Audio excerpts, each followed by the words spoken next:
आउज़ुबिल्लाहिमिनश्शैतानिर्रजीम बिस्मिल्लाहिर्रहमानिर्रहीम। अस्सलाम वालेकुम students, hope you will be fine and safe at home. उम्मीद है मुझे आप लोग अपने अपने घरों में सेहतयाब होंगे और ईमान की हालत में होंगे। ओके स्टूडेंट्स, टुडे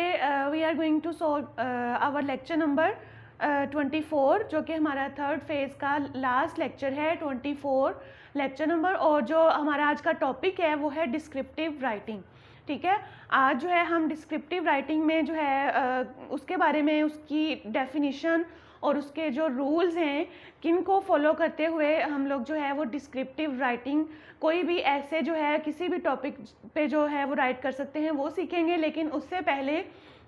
हम लोग थोड़ा जो है वो ये जान लें कि काइंड्स ऑफ कॉम्पोजिशन कितनी है। कॉम्पोजिशन मतलब किसी भी चीज़ के बारे में कोई भी रिटन पैसेज, पैराग्राफ, ठीक है, तो उसके बारे में काइंड्स ऑफ कॉम्पोजिशन, चूँकि हमारे पास उसकी जो है वो there are 5 kinds of composition. हमारे पास 5 किस्में होती हैं कॉम्पोजिशन की, और and each has a different layout, यानी कि हर जो राइटिंग है, हर कॉम्पोजिशन जो है, जितनी भी हमारे पास 5 किस्में हैं ना कॉम्पोजिशन की, तो उन सब की मुख्तलिफ जो है वो लेआउट होती है। मतलब कि तरतीब, लेआउट मतलब तरतीब, यानी कि वो किस तरह डिज़ाइन किया होता है, किस तरह उन्होंने सेट किया होता है उस राइटिंग को, वो हमारे इसमें आ जाती है लेआउट में। ठीक है, वो ये जो 5 काइंड्स है ना, इनकी अपनी अपनी डिफरेंट लेआउट्स होती हैं, डिफरेंट जो है वो ऑर्डर वाइज अपने हिसाब से इनकी जो रूल्स जो हैं वो मेंशन किए होते हैं। ओके स्टूडेंट्स, हमारे पास 5 है ना काइंड्स ऑफ कॉम्पोजिशन, तो वो देखते हैं कि हमारे पास 5 जो कॉम्पोजिशंस की काइंड्स हैं वो कौन कौन सी हैं। फर्स्ट जो कि है वो है डिस्क्रिप्टिव राइटिंग। सेकंड है नरेटिव और स्टोरी राइटिंग। फर्स्ट में, डिस्क्रिप्टिव में, हम डिस्क्राइब करते हैं किसी भी ऑब्जेक्ट को, जगह को, प्लेस को या फिर किसी पर्सन को बड़ी जो है वो डिटेल से डिस्क्राइब करते हैं। ठीक है, और नरेटिव और स्टोरी राइटिंग, ये हमारे पास हम लोग किसी भी चीज़ के बारे में या किसी इवेंट कह लें या इंसिडेंट जो है वो, उसके बारे में जब हम बयान करते हैं, नरेट करते हैं, या फिर इसको स्टोरी राइटिंग भी कहा जाता है। ठीक है, इस कॉम्पोजिशन को, काइंड को। नेक्स्ट है आर्ग्यूमेंटेटिव या फिर डिस्कसिव, यानी इसमें भी कोई भी टॉपिक ले लें, उस पर डिस्कशन होती है, उस पैराग्राफ को या उस राइटिंग को हम डिस्कशन कह सकते हैं, या फिर आर्ग्यूमेंट उस पर करते हैं किसी भी टॉपिक पे को लेके, तो वो हमारा राइटिंग स्टाइल या कह लें कॉम्पोजिशन जो होती है, वो वाली किस्म जो है वो आर्ग्यूमेंटेटिव या फिर डिस्कसिव कहलाती है। उसके बाद फोर्थ वन है एक्सपोजिटरी, फैक्चुअल या फिर इंफॉर्मेटिव, यानी ये तीनों में से वो काइंड है जिसमें हम कोई हकीकत जो है किसी इवेंट के बारे में, या कोई हिस्ट्री कह लें, कोई फैक्चुअल जो इंफॉर्मेशन है उसके बारे में जो भी ऐसे होगा, राइटिंग होगी, कंपोजिशन होगा, वो वाली किस्म जो है वो एक्सपोजिटरी, फैक्चुअल या फिर इंफॉर्मेटिव कहलाएगी। तीनों में से हम कोई भी उस राइटिंग को नाम दे सकते हैं। और लास्ट वन जो है वो इमेजिनेटिव राइटिंग है। इमेजिनेटिव राइटिंग में हम किसी भी शख्स का, चीज़ का या फिर जगह का जो है वो तसव्वुर करके, अपनी इमेजिन में, अपने ख्यालात में जो भी हमारे पास उसके चीज़ें आएंगी, बातें आएंगी या इंफॉर्मेशन आएगी, उसको हम लोग जब भी बयान करेंगे, लिखेंगे, तो वो हमारा इमेजिनेटिव जो है राइटिंग कहलाएगी। ओके स्टूडेंट्स, हमने इस में क्या डिस्कस किया। सबसे पहले तो हमने, आज का हमारा टॉपिक डिस्क्रिप्टिव राइटिंग है, लेकिन वो सीखने से पहले, उसके बारे में जानने से पहले, मैंने आपको काइंड्स ऑफ कॉम्पोजिशन के बारे में बताया कि ये टोटल 5 होती हैं। कितनी होती हैं? 5 काइंड्स होती हैं, किस्में होती हैं कॉम्पोजिशन की, and each has a different layout, और हर पांचों में से हर काइंड का, each kind has a different layout, उसका मुख्तलिफ जो है वो लेआउट होता है, तरतीब होती है। ठीक है, इसमें 5 है हमारे पास। कौन कौन सी? डिस्क्रिप्टिव, नरेटिव, आर्ग्यूमेंटेटिव, एक्सपोजिटरी या फिर लास्ट वन जो है वो इमेजिनेटिव। ये थी हमारी 5 किस्में। ओके स्टूडेंट्स, नेक्स्ट हमने पहले जो है वो 5 उसकी टाइप्स देखी, काइंड्स देखी कॉम्पोजिशन की। ठीक है, और जो कि हमारा टॉपिक जो है वो है डिस्क्रिप्टिव राइटिंग, यानी जो पहली काइंड है, फर्स्ट काइंड है, उसको हमने डिटेल से जो है उसके बारे में डिस्कशन करनी है कि वो डिस्क्रिप्टिव राइटिंग या डिस्क्रिप्टिव कंपोजिशन है क्या, और उसके रूल्स जो हैं वो डिस्कस करने हैं कि उन रूल्स को फॉलो करते हुए हम किसी भी टॉपिक पे जो है वो डिस्क्रिप्टिव राइटिंग कंपोजिशन जो है या फिर ऐसे जो है वो राइट कर सकें। ठीक है, तो इसकी जो डिस्क्रिप्शन जो है वो ये है डिस्क्रिप्टिव राइटिंग की कि ये किसी भी ऐसे में, इन दिस ऐसे हम डिस्क्रिप्टिव राइटिंग जो है उस ऐसे में हम डिस्क्राइब करते हैं, बयान करते हैं पीपल, लोगों को, ऑब्जेक्ट्स, चीज़ों को, प्लेसेस, जगहों को, और इवेंट्स, और जितने भी हमारे इवेंट्स, त्यौहार वगैरह है उनको डिस्कस करते हैं, उनके बारे में हम ऐसे लिखते हैं। वन नीड केयरफुल ऑब्जर्वेशन, किसी को भी, जिसने भी इस डिस्क्रिप्टिव राइटिंग को लेते हुए कोई भी ऐसे लिखना है तो उसको ज़रूरत है केयरफुल ऑब्जर्वेशन की, मतलब कि वो गौर व फिक्र करे एहतियात से, to go in to details, और जाए इन टू डिटेल्स, तफसीलात में, आ वाइड वोकेबलरी, उसके पास खुली जो है वो वोकेबलरी होनी चाहिए, यानी उसके पास लफ्ज़ों का या अल्फाज का जो है वो ज़ख़ीरा होना चाहिए, ताकि जो भी वो टॉपिक ले रहा है, किसी भी शख्स के बारे में लिख रहा है या फिर किसी चीज़ के बारे में बयान कर रहा है या फिर किसी इवेंट या ऑब्जेक्ट के बारे में लिख रहा है, तो उसके पास वो जितने भी उसके माइंड में आइडियाज़ हैं, बातें जो हैं जो उसने डिस्क्राइब करनी है किसी चीज़ को लेके, वो बयान करने के लिए उसके पास लफ्ज़ होने चाहिए। ठीक है, अगर हमारे पास वर्ड्स होंगे, अल्फाज होंगे, तो ही हम किसी चीज़ के बारे में अपने माइंड में जो हमारे पास पिक्चर बन रही है उसको हम लफ्ज़ों में बयान कर सकते हैं। तो उसके लिए ज़रूरी है एक तो केयरफुल ऑब्जर्वेशन, ताकि जब भी हम किसी चीज़ के बारे में, किसी टॉपिक के बारे में अगर लिखने जा रहे हैं तो हमें उसकी डिटेल इंफॉर्मेशन मालूम होनी चाहिए, हमें ऑब्जर्वेशन हमारी इतनी तेज़ हो, हम चीज़ों को माइन्यूट डिटेल जो है वो ऑब्ज़र्व करें केयरफुली, और ताकि हम उनको जो है अपने ऐसे में, अपनी राइटिंग में बयान कर सकें। ठीक है, किस चीज़ में जाने के लिए, डिटेल्स में जाने के लिए, तफसीलात में जाने के लिए। उसके बाद वाइड वोकेबलरी होना बहुत ज़रूरी है, यानी कि आपके पास लफ्ज़ों का ज़ख़ीरा हो, और and ability to describe accurately. और तीसरी बात जो अहम, एक तो पहली हमारे पास केयरफुल ऑब्जर्वेशन हो डिटेल में जाने के लिए, दूसरी चीज़ वाइड वोकेबलरी हो, लफ्ज़ों का ज़ख़ीरा हो, तीसरी बात हमारे पास एबिलिटी होनी चाहिए, हमारे अंदर काबिलियत होनी चाहिए टू डिस्क्राइब एक्यूरेटली, बिल्कुल सही तरीके से जो है उसको बयान करने की। ठीक है, मतलब हमारे पास अगर ये दोनों चीज़ें हैं, ऑब्जर्वेशन भी है, वोकेबलरी भी है, लेकिन हम सही से उसको बयान ना कर पाए, लफ्ज़ों का जो इस्तेमाल है वो ना कर पाए, हमें वो वही ना आया, तो हम जो है अपना आइडिया या अपनी जो डिस्क्रिप्शन है वो सही तरीके से हम किसी भी टॉपिक के बारे में, चीज़ के बारे में अच्छे से लिख नहीं पाएंगे। तो ये तीन चीज़ें जो हैं इस ऐसे के लिए ज़रूरी हैं। सबसे पहले क्या है, किन चीज़ों को इस ऐसे में हम बयान करते हैं, पीपल, ऑब्जेक्ट्स, प्लेसेस और इवेंट्स, यानी कि इन तीनों चीज़ों को हम बयान करते हैं, इनके बारे में हम ऐसे लिखते हैं। और ज़रूरत किन चीज़ों की है बयान करने के लिए चीज़ों को, वो है ऑब्जर्वेशन, कीन ऑब्जर्वेशन, और दूसरी है वाइड वोकेबलरी हमारे पास हो, और तीसरी एबिलिटी हो उनको बयान करने की। ओके स्टूडेंट्स, नेक्स्ट जो है हम लोगों ने अब इसमें रूल्स डिस्कस करने हैं कि किन रूल्स को फॉलो करना है, कौन से ऐसे रूल्स हैं जिनको फॉलो करके हम जो है अपनी डिस्क्रिप्टिव ऐसे को, राइटिंग को जो है वो लिख सकते हैं किसी भी टॉपिक के बारे में। ठीक है, तो फर्स्ट जो रूल है वो है underline keywords of the topic and plan carefully. अच्छा जी, आपने सबसे पहले तो माइंड मैप बनाना है, मतलब कि आपने सेट करना है,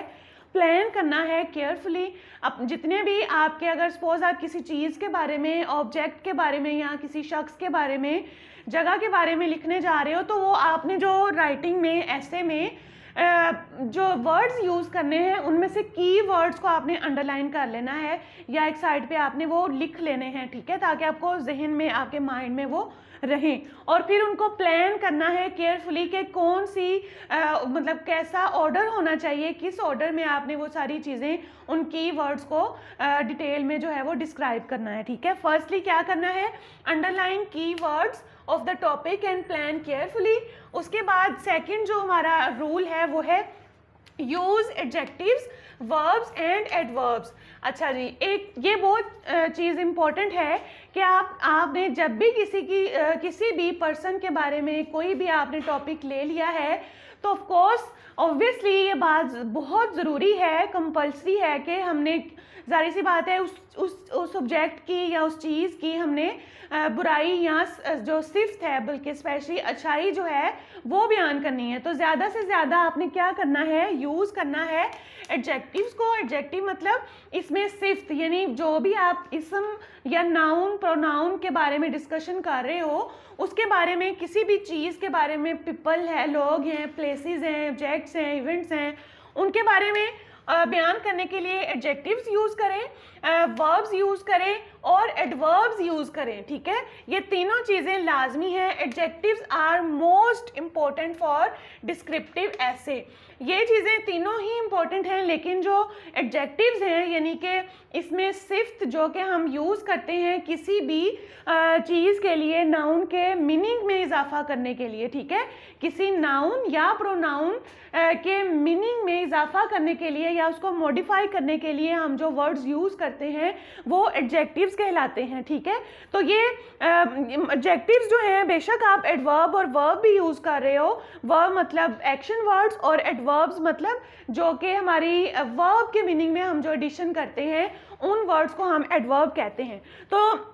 लेकिन ज़्यादा इम्पोर्टेंट जो है वो एडजेक्टिव्स हैं, यानी आपने जो इसमें सिफ्त वर्ड्स हैं वो वाले आपने डिस्क्रिप्टिव ऐसे में ज़्यादा इम्पोर्टेंट हैं, आप उसको ज़्यादा से ज़्यादा यूज़ करें ताकि आपका जो ऐसे है वो ऑथेंटिक हो और आपका एक्यूरेट जो है वो आपने मटेरियल लेना है उसको बयान करने के लिए। नेक्स्ट जो रूल है, use all of your 5 senses. अच्छा जी, ये भी बहुत इंपॉर्टेंट बात, यानी आप जब भी ये ऑब्जर्वेशन वाली जो हमने पॉइंट डिस्कस किया था ना, इसको डिफाइन करते हुए कि डिस्क्रिप्टिव कंपोजिशन है क्या, तो इसमें मैंने आपको बताया था कि one need careful observation to go in detail, यानी हमें डिटेल्स में जाने के लिए, यानी हमने माइन्यूट छोटी छोटी जो तफसीलात बतानी है वो बताने के लिए भी हमें हमारी ऑब्जर्वेशन तेज़ होनी चाहिए। और ऑब्जर्वेशन तेज़ होने के लिए या करने के लिए क्या चीज़ें ज़रूरी हैं, हमारी 5 सेंसेस यानी 5 जो हिस्स है ना, हमें वो हमारी होनी चाहिए। उनमें कौन कौन सी है? सबसे तो पहले sight, sound, smell, taste and touch, यानी कि ये 5 सेंसेस जो है ना, साइट मतलब देखना, मंजर, साउंड मतलब समात सुनने की हिस्स, स्मेल मतलब सूंघने की हिस्स, टेस्ट मतलब चखने की हिस्स और टच मतलब छूने की हिस्स। तो ये 5 जो हिस्से हैं, आप साइट सेंसेस हैं, जब ये होंगी तो आप डिस्क्राइब कर पाओगे हर चीज़ को in as much detail as possible. ये जितना मुमकिन हो सकता है आप उसको उसकी डिटेल में जो है वो बताएं। सपोज मिसाल के तौर पर अगर आप किसी भी ऑब्जेक्ट के बारे में बयान कर रहे हैं, जैसे कार है टॉपिक हमारा, ठीक है, माई कार, तो उसके बारे में जब आप बयान करोगे तो इन 5 सेंसेस को आपने ऑब्जर्वेशन को तेज़ करना है और उन बयान करना है, जैसे उसकी अपीयरेंस होगी कि वो नज़र कैसी आ रही है, साइज़, शेप, कलर, ठीक है, फिर जो भी मटेरियल यूज़ हुआ है उसको टच करके देखना है कि क्या मटेरियल यूज़ किया है, उसका टेक्सचर कैसा है, वो रफ है या फिर स्मूथ है, ठीक है, और उसका साउंड कैसा निकलता है। फिर वो आप जब सुनोगे, यानी आप साउंड वाली जो सेंस है जब उसका इस्तेमाल करोगे आपको पता चलेगा एंड हाउ इट मूव्स, और वो कैसे चलती है। ये सारी चीज़ें आपको सब्जेक्ट के बारे में पता चलेंगी, ठीक है। आप उसकी डिटेल में जाकर आप बयान कर सकते हो, डिस्क्राइब कर सकते हो उस इवेंट को या उस ऑब्जेक्ट को, या फिर कोई भी अगर आप पर्सन के बारे में बयान कर रहे हो तब भी यही चीज़ होनी चाहिए, ठीक है। उसके बाद आपने जो इधर हमने रूल लिखा है नेक्स्ट, वो है start with general description and then go into details. अच्छा जी, ये बहुत इंपॉर्टेंट बात है। सबसे पहले आपने जाते ही स्टार्टिंग में आपने यही नहीं लिख देना कि उसकी जो एंड पे बातें बताने वाली हैं वो लिख दी। सबसे पहले हमने स्टार्ट कैसे करना है, जनरल, यानी कि आम सा हो, मतलब इंट्रो करवाना है या इंट्रोडक्शन, कोई उसका नाम, वो क्या चीज़ है वो बयान करते हुए उसका रंग, कलर, साइज़, फिर लास्ट पे जो है डिटेल्स में जाना है, उसके मटेरियल के बारे में, उसके टेक्सचर के बारे में, उसके साउंड के बारे में, और इस तरह जो है वो डिटेल में चीज़ें लिखते जाना है। ओके स्टूडेंट्स, नेक्स्ट जो है, पहले हमने रूल्स डिस्कस किए, उसकी डेफिनेशन वगैरह, ठीक है, और उसके रूल्स। और नेक्स्ट जो हमारा रूल है वो है make use of contrast comparing scenes by day with the scenes at night. अच्छा जी, यानी कि आपने कंपैरिजन जो एक टेक्निक है, जब भी हम लिखते हैं किसी भी टॉपिक के बारे में, तो ऐसे राइटिंग में या किसी भी काइंड में हम कॉम्पोजिशन राइट कर रहे हैं, तो ये टेक्निक जो है कंपैरिजन की, ये लाजमी यूज़ किया करें। इससे जो है वो आपकी जो राइटिंग है या जो आपका ऐसे है वो अफेक्टिव होता है, ऑथेंटिक होता है, ठीक है। यानी कि आपने कंट्रास्ट यूज़ करना है कंपेयर करते हुए, यानी कि कौन से सीन्स को by day with scenes at night, यानी दिन में वो चीज़ कैसी है और रात में देखने में वो कैसी है, ये कंट्रास्ट यूज़ करते हुए आपने कंपैरिजन करना है। उसके बाद है